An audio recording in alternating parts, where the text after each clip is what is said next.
पाकिस्तानचा बुरखा आता आंतरराष्ट्रीय पातळीवर फाटणार आहे, कारण भारताचं पहिलं शिष्टमंडळ आज UAEच्या दौऱ्यावर गेलेलं आहे।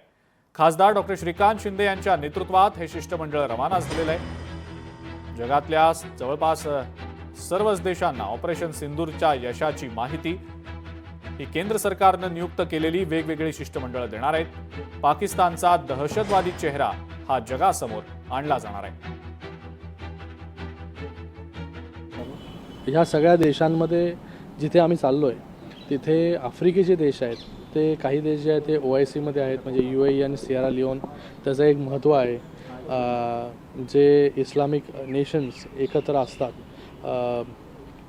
ते जेव्हा एकत्र येऊन निर्णय घेत असतात तर ते एक मोठा परिणाम घडत असतो।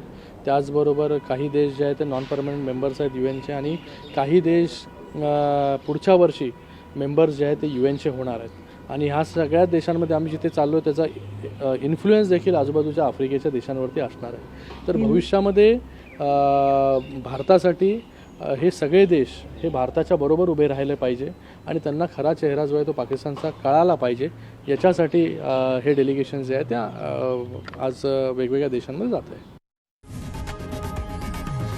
लोकशाही मराठी ऐका, पहा, जागरूक रहा।